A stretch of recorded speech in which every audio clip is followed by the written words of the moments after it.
The 14th year of Chenghua. Chapter 20. What an inside story.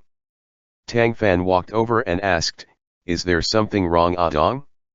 How about we go in and talk about it?" Dong's little face were all scrunched up as she said, "These are water chestnut cakes and tofu rolls that Madam had told me to bring over, Master Tang." The cake had been sliced into small square chunks. The translucent pastry was embedded with pieces of water chestnuts inside. The tofu rolls were wrapped in thin egg wrappings stuffed with shiitake mushroom and diced tofu that was fried in lard. The outside was browned and the inside was soft and aromatic, making them very appetizing. He took a look and found that the basket was still fully packed. He couldn't help but tease, "How come you didn't sneak any bite today?" She sighed deeply and gestured as if she was righteous and wouldn't dare steal any food and said, "I might not be able to come and bring you snacks in the next few days." Although Tang Fan liked to eat, he was someone who takes things as they come and wasn't someone very demanding. If he received food then it's good, if not then it's not such a big deal. Hence, upon hearing her words, he just smiled and said, "Why? Did you make a mistake and being grounded?" Dong shook her head and said, "No, no. I heard that the master was coming back and will be bringing back his newly taken concubine. Madam isn't happy.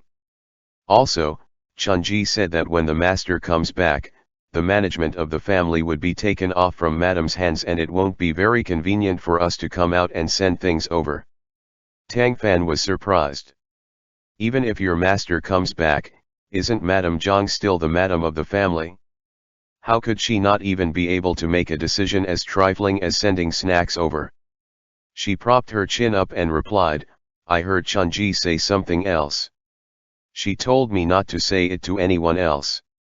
"You can't tell it to someone else after you heard it?" He picked up a piece of cake and put it inside his mouth, thinking to himself that the cook of the Li family was really skilled as he teased Dong. "Then you better not tell me, I'm afraid I can't help but gossip once I heard it."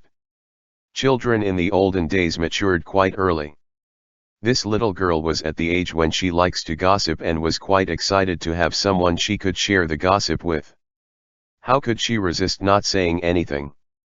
At his refusal, she scrunched up her face tighter and stammered, then you can't say it to someone who knew me.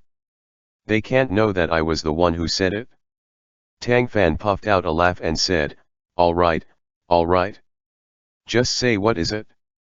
Dong said, "I heard Chunji said that the madam has been married to the Li family for so many years but she hasn't given birth to any heir the whole time. Even young Master Lin was born from the master's concubine. Because of that, the master has threatened to divorce the madam, but because the madam's maiden family is related to some government officials, he is apprehensive to do so. This time, the master is bringing a concubine back and we heard that she is already pregnant, so the madam is very unhappy. We were told not to do anything unnecessary, so Chunji told me not to come over to deliver things after today, lest the master saw me and use this to reprimand the madam. So, I wanted to tell you this so you won't misunderstand and be offended." Tang Fan was bewildered and said, "Even so, Madam Zhang have been in charge of the Li family for so many years. Your master goes on long business trips far away and whenever he did so, the madam takes care of the Li family. Could the master treat her like a normal maid and divorce her whenever he wants? Furthermore, the Madam Zhang that he met didn't seem to be someone with no opinion of her own. She didn't look like someone who would allow herself to be bullied and humiliated." Dong was still a little girl and upon hearing what he said, she got confused. She thought for a while and then said, "Chunji said that some time ago, Madam's family had some trouble and they needed a large amount of money. No one wanted to help them except for our Master Li, who took out the family's savings to assist them. Because of that, our family became poor and the old master couldn't continue his studies to take the imperial exams anymore. Due to this, the madam has always felt indebted to Master Li. Logically, servants should not spread information about their own masters lest these private family affairs became known everywhere. However, Dong was still very young and Tang Fan lived by himself in the first place. Secondly, Dong must be getting stifled by the depressing atmosphere in the family and couldn't help but wanting to secretly talk about it with Tang Fan. And just like that, Tang Fan had become privy to some family's private information. Hearing how Li Man was both planning to take home his concubine and abandon his wife, it was inevitable that he would be reminded of the situation between Zheng Cheng and Lady Sun. But then, hearing that Li Man had also used his own wealth to help out his wife's family, that was a righteous thing to do. For every cause, there would be an effect. If what Dong said was true, it wasn't hard for a man like Tang Fan to be able to relate with Li Man. For a scholar, the imperial exam was more important than life itself. Back when his feeling of affection was still deep, he was able to give up a large quantity of his wealth to help out his wife's family, resulting in him having to give up on the imperial exams and ended up taking a merchant profession. Yet, with the passage of time, the feeling of affections gradually faded and he began to realize that it was a mistake for him to give up studying and participating in the imperial exam. That's because, no matter how much money a merchant amassed, his social status would still be ultimately inferior to that of the imperial honorates. It was probably why he had regretted his previous decision deep inside. Moreover, it was common sense for one to expect something in return for something they gave away. However, in the end, these were the Li family's private matters and have nothing to do with Tang Fan. Having just lent an ear to gossip while speculating on Li Man's way of thinking, Master Tang was obviously not going to voice any comment to someone as young as Dong. You telling me about this is fine, Dong, but you really shouldn't tell this to somebody else, was what he told Dong instead. Otherwise, if your master and madam found out, you will really be in trouble. Dong nodded her head like a chicken pecking rice and said, I'm not saying anything to anyone but you. Tang Fan took another piece of water chestnut cake into his mouth and nodded as he said, good. He typically never put on airs and preferred to be casual in private settings. He was even capable of getting along with a little girl like Dong after only a few days of meeting each other. Dong realized that Master Tang hadn't stopped chewing this whole while. She pulled the basket over to take a look and was dumbfounded. All the water chestnut cakes inside have been swept clean. But she was clearly watching Master Tang eat them very slowly. Noticing the little girl's dumbstruck look, Master Tang grinned with refinement and said, I came back from the bureau late today. I haven't had time to eat dinner. The young Dong lectured him like a grown-up. Master Tang, you can't do this. Pastries can't fill your stomach like a proper meal can. You should eat congee, rice, and other proper dishes. But fires are rarely lit in my house and I can only cook rice congee, Tang Fan answered innocently. If I only eat that every day, I might faint from hunger while I work at the bureau. Expressing her sympathies, Dong rolled up her sleeves and took the responsibility onto herself as she asked, do you have any food stuff in your kitchen? I will cook something for you. Saying so, she darted to the kitchen with determined steps before he had time to stop her. Although Dong was still young, she had been sold to the Li family as a slave at a very young age. The madam never treated the servants harshly, but Dong still needed to do the work she ought to be doing. Besides, poor children learned household chores very early and cooking was a basic household skill. In less than half a shishan, a bowl of savory fried rice with chopped onions and egg came hot off the stove. The rice was freshly steamed and fried. The 2 eggs were scavenged by her within Tang Fan's kitchen. The onions were bought by Tang Fan from a street vendor out of whim, which have now proven to be useful. Judging by this, Dong was definitely a qualified little cook. Being a man, the bits of cakes he had eaten were definitely not enough as a meal. Upon being presented with the bowl of egg fried rice, he blinked and then praised her without reservations, Dong, you truly are Yi reborn. Dong was confused and asked, what's a Yi? Is it something you can eat? Note Yi was a famous chef in the emperor's palace in the state of Qi around 630 BC, this was before the reunification of all of China under the Qin emperor. Tang Fan. Never mind. You've been delayed here for too long and ought to go back, else your madam will start looking for you. He actually liked this little girl, Ah Dong. She was at least a lot easier to get along with compared to Asya. In the bureau, his daily work involved going through mountainous pile of dossiers. His eyes would either encounter cases of theft, or homicide, or injury, and it was easy to get depressed by reading too many of them. Idle chat like this when he got home from work was actually relaxing and calming to the mind. However, Ah Dong was not his maid and it wouldn't be good for her to stay long all the time. Ah Dong stuck out her tongue and said, "It's fine. I'm still a kid anyways and there'll be nothing to do when I go back. Chunji and the others love me a lot. But it would still be better to go back lest Chunji scolds me." Ah Dong left with bouncing steps. Tang Fan tried the bowl of egg fried rice and found that it was quite good. Or at least it was a lot tastier than what he could cook himself. After the decline of his Tang family, he had sent their last remaining 2 servants with his sister when she went to her husband's family as part of her dowry when she got married. Since then, he had lived alone and led a simple life. He would occasionally hire workers to clean the house, and when he had time, he would cook for himself.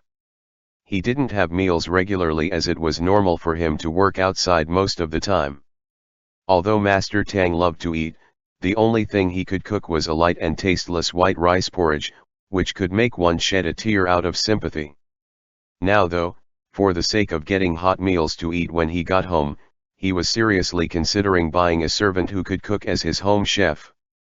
They don't need to have the same skill level as that of the Li family's cook, but they should at least be on Ah Dong's level at the bare minimum. Meanwhile, Ah Dong had returned to the Li household carrying the empty basket as she hummed a little tune. Just as she set her foot in the small courtyard, she then ran into Chunji, who was coming out from the madam's main room. The elder glared at her. She stuck out her tongue out of guilt and tried to ingratiate herself with Ah Chun. "Chunji, have you eaten yet? I can go to the kitchen to take a look at what they have and bring you some back." Ah Chun jabbed her on the forehead and said, "You ran off to Master Tang's place to laze around again, didn't you? Master Tang is a very busy government official and has no time to spare to little girls like you. Don't think I didn't know that you are always secretly eating the snacks that you bring over. He's too good of a person to bicker with you, but don't take advantage of his kindness. The madam is not in good mood these days, so we servants need to be a bit alert." Yes, I know." Ah Dong knew that Chunji might talk harsh, but inside, she has a soft heart, so she attentively voiced her agreement over and over to pacify her. Then she noticed that the food in the tray she was carrying was barely touched by any chopsticks. Did madam refuse to eat again? Isn't Xiaoji on duty today, though? How come you're the one delivering her food? Ah Chun sighed as she pulled her to the side, then whispered, "Ever since she got rejected by Master Tang, Asya has been in low spirit. She's been working so absent-mindedly that I'm afraid she'll offend the madam. So, I was trying to help her a bit. As for the madam, we servants cannot do much about it. Don't go to Master Tang's place for a while. The master will be coming back with someone soon and a new courtyard definitely needs to be prepared. You work smartly, so go and help tidy it up quicker." Ah Dong naturally voiced her compliance, but then said, "You go and eat before that, Chunji. I'll stand and watch here. What about the dishes inside that still need to be taken care of?" Ah Dong pushed her out as she said, "I'll do it. Leave it to me." Left with no choice, Ah Chun left to bring the things she was carrying back to the kitchen. The instant she left, Asya turned up. Ah Dong gave an "oh" and said, "Xiaoji, you don't look so good. Do you not feel well?"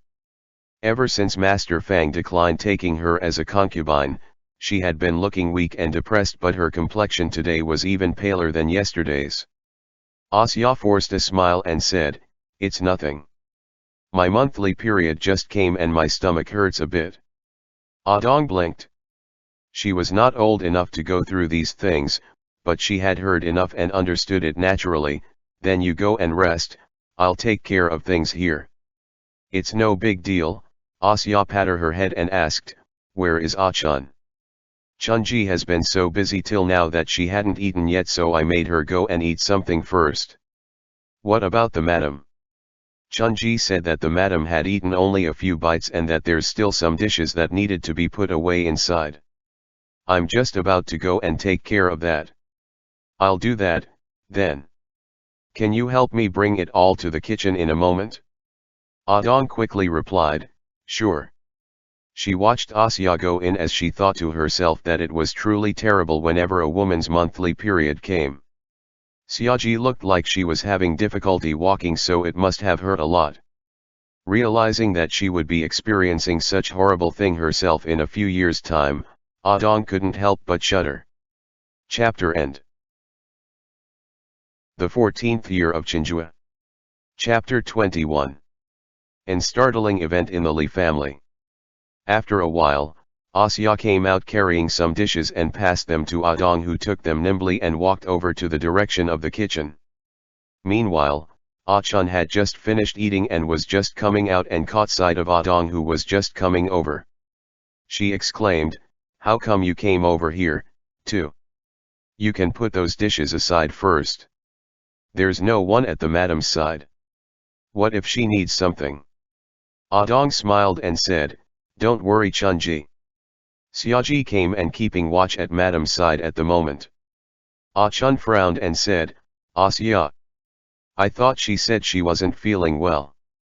I even tell her to go and see a doctor to get medications for the past couple of days. Ah-dong said, that's right, Xiaoji said that her monthly period came. She seemed to be really uncomfortable, that she's having a hard time walking. Ah-chun was surprised, her monthly period came? How come I didn't see her menstruation cloth? Could it be that she just started today? Just after she finished speaking, she seemed to realize that her words were inappropriate for a young girl of 8 or 9 years old, and she stopped talking abruptly. Afterwards she continued, it's fine, Ah-dong, you go and rest. Me and Asya will stay by the madam's side. When Ah-chun returned to Madame Zhang's courtyard, she saw Asya coming out from the inside. After a moment of careful observation, she noticed that Asya's face was indeed paler than before, and so she went up and asked, Asya, did you go and see the doctor today?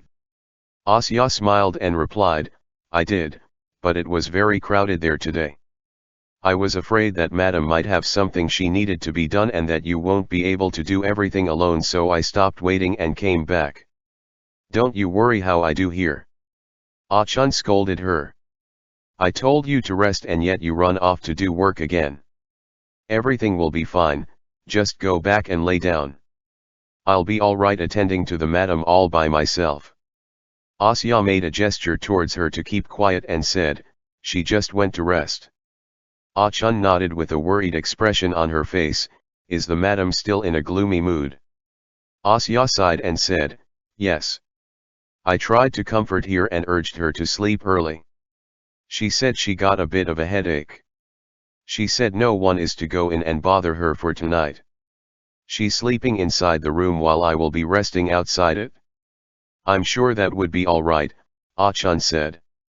There's only one door separating the side room and the inner room. The madam told us to leave, presumably because she didn't want us to wake her up in the middle of the night when we toss over in the outer room. You also know that madam is a shallow sleeper when she has a headache. Ah-chun finally agreed, all right, I'll just stay out here for the night. I'll accompany you. Ah-chun gave her a push and said, that won't do. Go on and rest, your face is hard to look at like this. Asya insisted, I should have been the one on duty today. How can I just leave you and go to rest?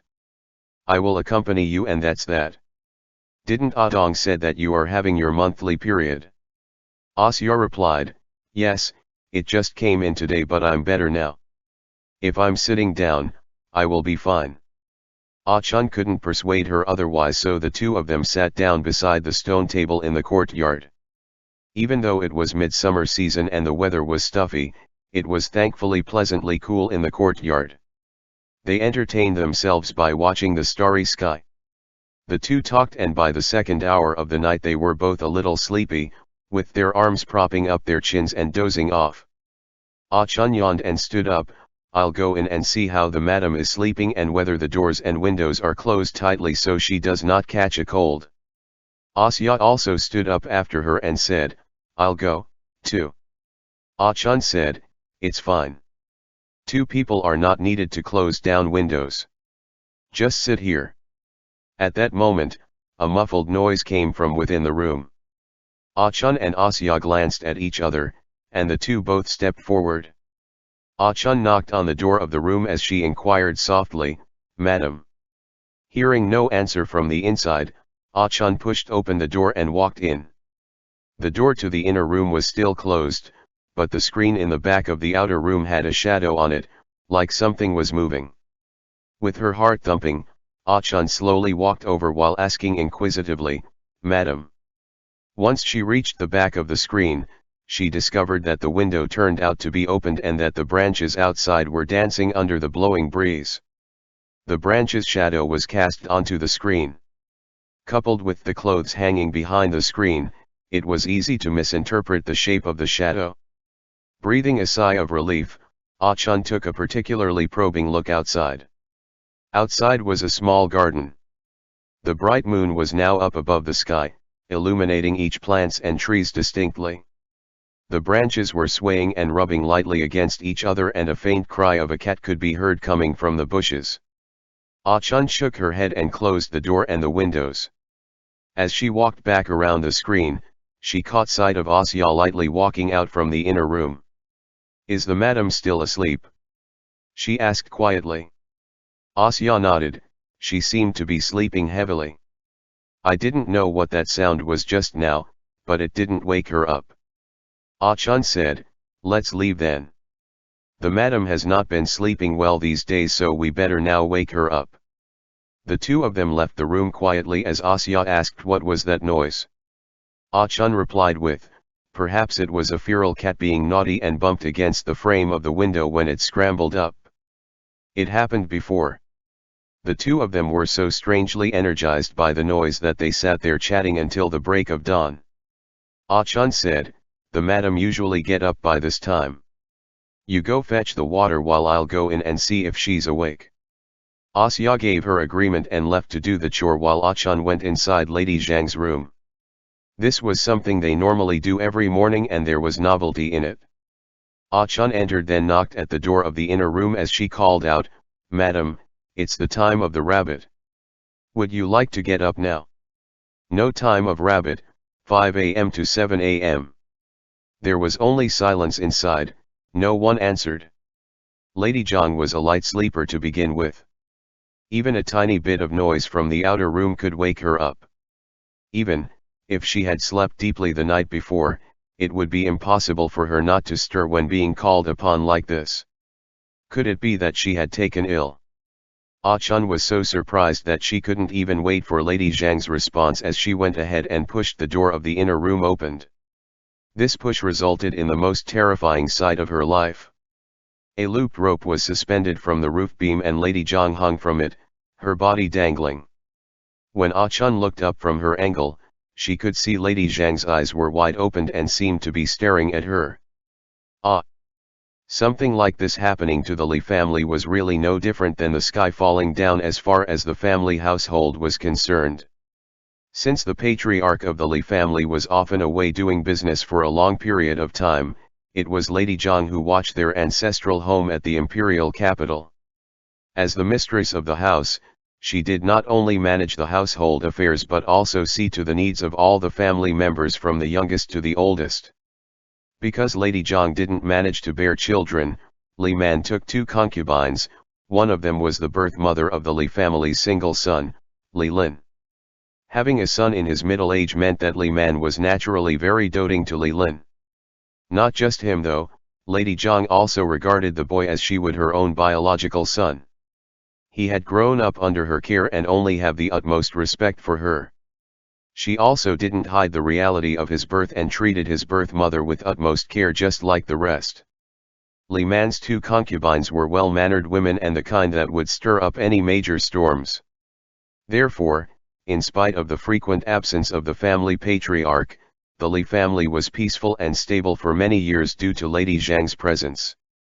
With the current death of Madame Zhang, the Li family have lost its supporting pillar. With Li Man having not returned yet, the whole family was in complete chaos. Wailing and howling could be heard from all over the house. Madame Zhang was so upset by the news that the master would be bringing back home a pregnant concubine that she was continuously upset and gloomy for days after first hearing the news. With such a premise, it didn't seem unreasonable that she felt so bad about it that she ended up killing herself. However, what forces made Tang Fan ended up living as neighbors to the Li family? Upon this event happening in the absence of the family patriarch, the first person that the Li family thought of to run to was Tang Fan. The steward, Lao Li, was quickly dispatched to the Shuntian prefecture to look for him and ask him to take charge of their situations. Accordingly, Tang Fan should not be involved in this matter because the Shuntian prefecture have jurisdiction over specific counties. The Li family's residence was actually under the jurisdiction of the Wanping County. If the Li family suspected that this is a murder case as opposed to suicide and wanted to report it to the authorities, they would first need to go to the Wanping County magistrate. If Tang Fan was to get involved in this, he could be accused of overstepping their authority, a huge taboo for an official to make as it would sure to upset the Wanping County authorities. So despite his shock, Tang Fan could only comfort Lao Li for a spell, then promise that he would go to the Li residence to take a look beforehand. If it was suicide, then there was no need to alert the authorities. If there was cause to suspect that it was a murder case, then they were to go to the Wanping County to file a report. When he followed Lao Li back to the Li residence, he saw an unfamiliar man at the reception hall sitting gloomily with a beautiful woman standing next to him. Li Lin also stood nearby weeping and sobbing while Asya and Chun were kneeling on the hall floor. Lao Li gave an exclamation of joy and swiftly stepped forth as he cried out, "Master! Master, you've returned! Lao Li, where have you been?" Li Man's face was full of grief, tears glistening in his eyes. He had indeed taken another concubine, but he still has feelings for his unfortunate wife in the end. His eyes fell on Tang Fan, who was standing next to Lao Li, and asked, "Who might this one be?" Lao Li hurriedly introduced him, "Master, this is Master Tang of the Shuntian prefecture. Because our family suffers such a great tragedy all of a sudden and you were still not here, this lowly one simply took it upon himself to beg him to come over and take a look." Li Man stood up and attended to courtesy, "Please forgive this one's lack of manners, Master Tang. I wonder how Master Tang and my family." When Tang Fan rented the neighboring courtyard next door, Li Man was already away on business. The two of them had simply never met before. It was not surprising that he would be a bit suspicious. It was Lao Li who explained, "The courtyard next door is being rented by Master Tang. He has helped our Li family a few times and has been very gracious to us. You weren't here, Master, and this lowly one is at a loss as to what to do, so the first thing I thought of was to seek him out for help." Li Man nodded and saluted Tang Fan, "I see. In that case, please accept my thanks on behalf of the Li family, Master Tang." Tang Fan responded with, "Please don't stand on ceremonies." However, Madame Li was fine. Why would she suddenly hang herself? Once these words came out, not only Lao Li, but even Chun and the others became silent. The atmosphere somewhat froze for a moment. After a while, Li Man flatly said, "Lao Li, Master Tang is asking, why don't you answer?" Lao Li sighed, replying to the master's question, "This matter. I was in the outer yards all of yesterday and didn't see the madam at all. Speaking without grounds is no good, so I'll have to let Chun and the others explain it." Li Man then towards to the two maids and said, "Chun, Asya, both of you explain this." Chun's face was full terror. She was the first to discover Lady Zhang's corpse, and the impact of finding a body hanging from the roof beam was too great to the extent that she haven't come back to her senses all this while. Li Man have no choice but to let Asya do the explanation. She glanced at him and the woman beside him, then timidly began talking. A few days ago, she heard that master was going to bring someone back into the family. Coupled to the fact that she hasn't traveled out for many years, she was feeling depressed. We tried to console her about it. Then, last night, she said she wanted to rest and told us not to go inside her rooms and not bother her. Ah-chun and I stood watch outside her courtyard until the break of dawn. Who knew that when Ah-chun went to wake her up, she saw the madam. Hearing this, Li Man stamped his foot in sorrow and said, "She and I are husband and wife with deep affections between us. I've never complained about her. How could she think I will abandon her?" The beautiful woman beside him lamented, "I came back with the master to pay respects to the madam. Why would she mistrust me this much? She didn't even let me meet her." Tang Fan shook his head. Private family manners like this, and the way this woman's thoughts ran, they were not really for outsiders to know about. It would be inappropriate for Tang Fan to intervene. However, under the sentiments of them being neighbors, he still said, "If it's no trouble, would you mind taking me to have a look at the madam so that I can determine whether she had actually committed suicide?" Li Man cupped his hands and said, "Many thanks for your kind intentions, Master Tang, but my wife is ultimately a woman of the house. Men and women must observe proper etiquette. Not to mention that the woman is now a venerable dead. It would be disgraceful for her body to be examined. Now that my home has met with such a calamity, it truly isn't convenient for us to entertain you. I would have to ask Master Tang to let me finish handling her funeral arrangements first, and then I will drop by your door to visit you." Tang Fan gave him a profound look and asked, "And what if I insist to take a look?" Li Man was confounded and said, "Master Tang, as a court official, how can you ignore the law of the court and the wishes of the family?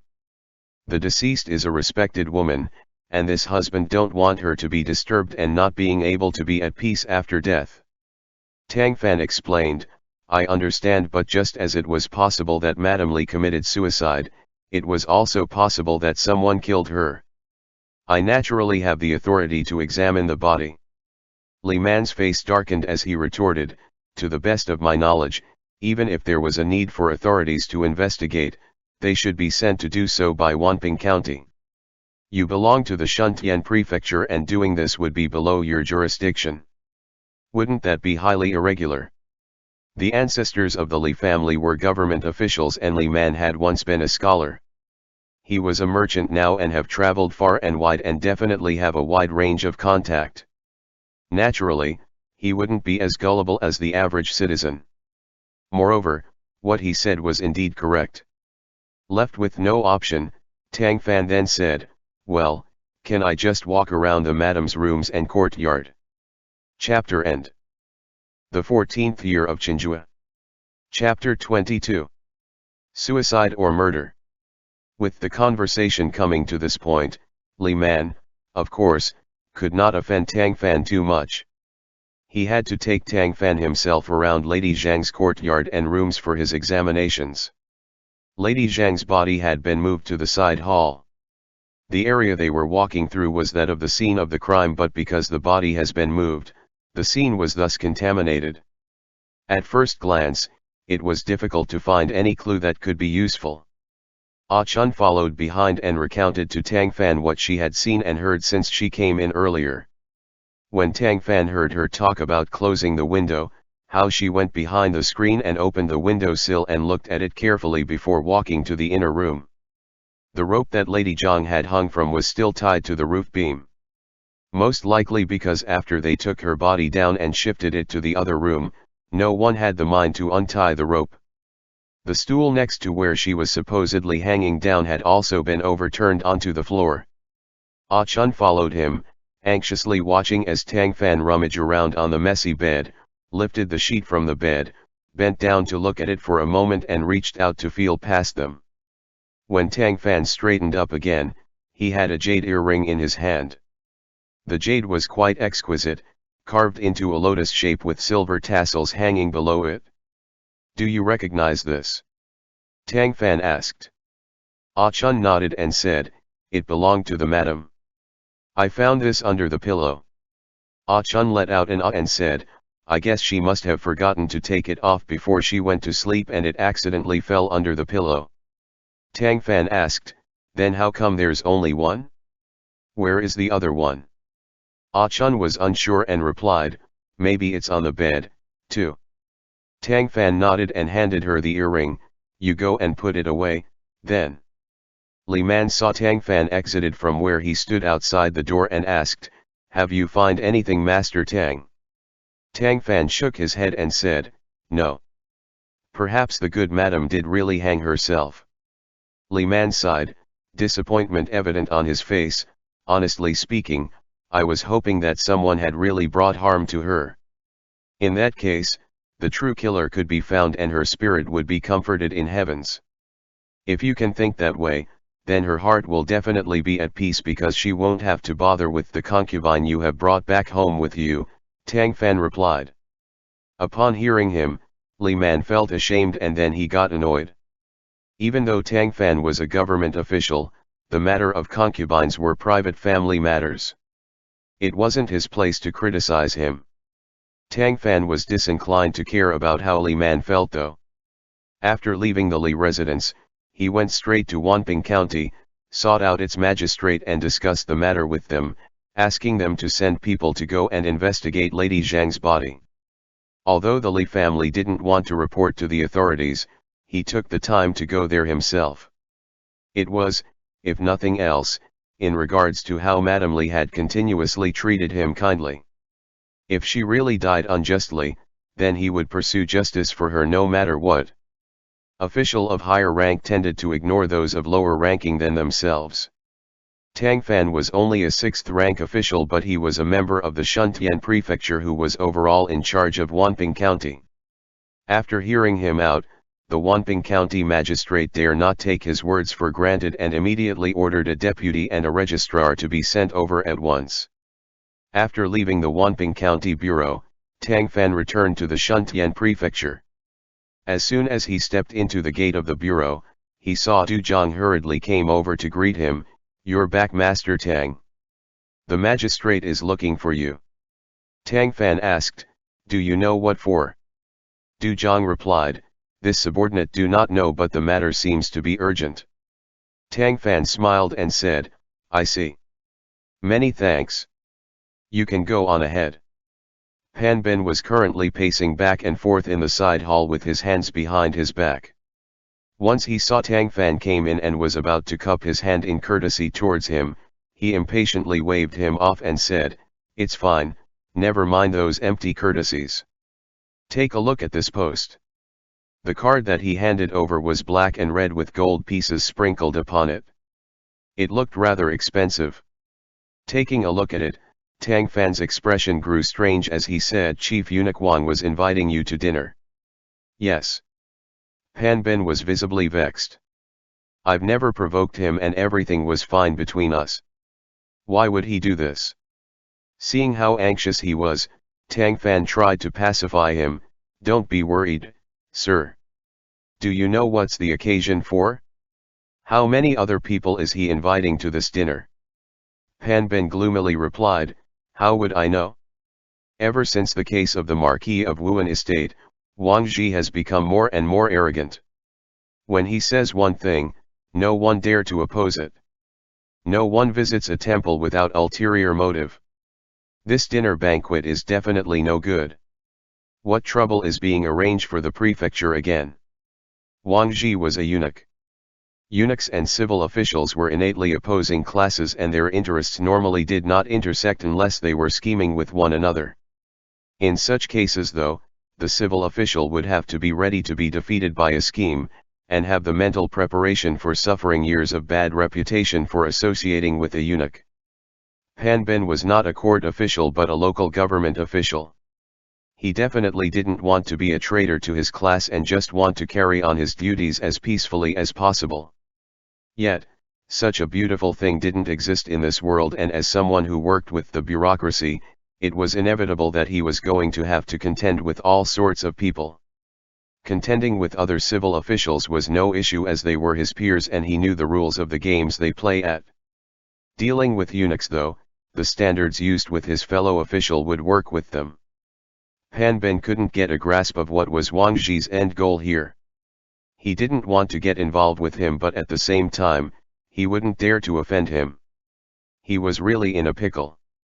Tang Fan understood his feelings very well, so he expressed his deepest sympathy. But Pan Ben didn't need any sympathy. He said to Tang Fan, "Aren't you familiar with those Jinyiwei people? Maybe they have idea on what this is about. It'd be best to ask them." Tang Fan was a bit dumbstruck. "Sir, the Western Depot was an intelligence agency, too. Do you think they would be any lax with their information compared to that of Jinyiwei? It would be useless to ask them." Pan Ben retorted, "Its usefulness doesn't matter for the time being. Just go on and ask, maybe they have some news." Tang Fan knew that no matter what he said, the other wouldn't hear of it. In the end, he could only say, "I am humbled by your misplaced regards, sir. This humble official will go and make inquiry, but I might not be able to learn anything of use to you, so let me apologize to you in advance." Pan Ben was pleased to hear that he finally agreed to do it, as he said, "You're my good junior disciple brother, what are you calling me sir for? You're being too unfamiliar." Tang Fan could only smile bitterly, as he did not know what else could he do about this senior disciple brother of his. Following the conclusion of the case at the Marquis of Wuan estate, Tang Fan and Sui Zhou did have a bit of friendship. However, the Northern Administrative Court Division were a lot busier compared to the Shuntian Prefecture. That's because the Jinyiwei were not only responsible for investigating court officials on imperial orders, but also have to simultaneously investigate major and important cases, as well as having to be in charge of the imperial ceremonies. They even have to arrest regular citizens who were attempting to enter the palace irregularly as eunuchs in order to win wealth and prestige, and then send them off to their birthplaces in penalty, one by one. In fact, the Jinyiwei was doing a lot of the same work that the Shuntian Prefecture should be doing, while still doing the work that the prefecture was not supposed to do. As a result, the office of a Jinyiwei official like Sui Zhou was not any less busier than the office of Tang Fan. However, when Tang Fan went to the Northern Administrative Court Division, he was still given preferential treatment. Sui Zhou's deputy, Xueling, welcomed him personally. This man, who rarely speak or smile, was quite cordial towards Tan Fang, but the news he gave was a bit disappointing. "Brother Runking, you've come at a bad time. Sir Beihu is currently on an out-of-town assignment and will not be back until a few days later." Tang Fan let out an exclamation. "Brother Guangchuan has been promoted? We should have a celebration." In Jinyiwei, above the court general position was the deputy Beihu and then the Beihu position. With Sui Zhou skipping the deputy Beihu position straight into the Beihu position, it must be because of his remarkable performance in the Marquis of Wuan's estate case, and because he was ultimately different from a typical Jinyiwei member. For someone with his background and capabilities, promotion was certain to come a lot easier to him no matter where he was. As a result, while Sui Zhou's promotion was somewhat a surprise to some, if one really thought about this carefully, they would find that it was all within reason. As a friend, Tang Fan was of course happy for him. Not to mention that having a Beihu friend in the Northern Administrative Court Division would make work a bit easier for him from now on. Xueling chuckled and said, "Not really. Big brother doesn't think it's a big deal. Before we could even have a celebration banquet, he was sent for a mission out of town. When the opportunity comes, we are going to hold a banquet at Xianqi House to celebrate him. Would you like to join us?" Tang Fan smiled and said, "But of course. Why don't you let me be the host of the celebration? After all, I still haven't thanked you all yet for your help with the case in the Marquis of Wuan's estate." "That's quite generous of you, Brother Runking, but there's no need. A couple of officer brothers are paying for his banquet. It would be fine if you just show up for the occasion." Tang Fan naturally confirmed his attendance and then said, "Lao Shui, I have something I need to ask you about." "Go ahead."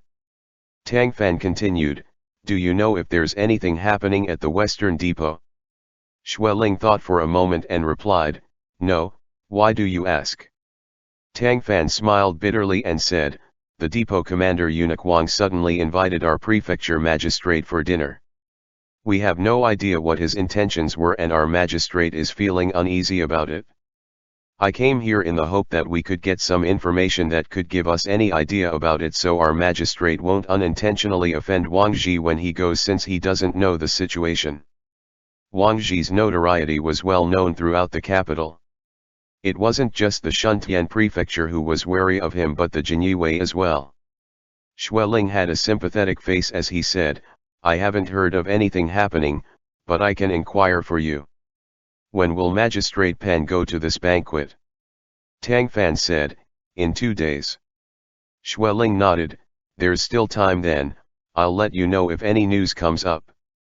Tang Fan said gratefully, that's very much appreciated. There's no need to be so polite, Brother Runking. It was just a small favor. If Big Brother is here instead, he would definitely help you with this, too. I've never heard him compliment anybody before. You were the first one. In view of that, I'd be happy to help you when I can. Tang Fan wondered loudly, what did he say about me?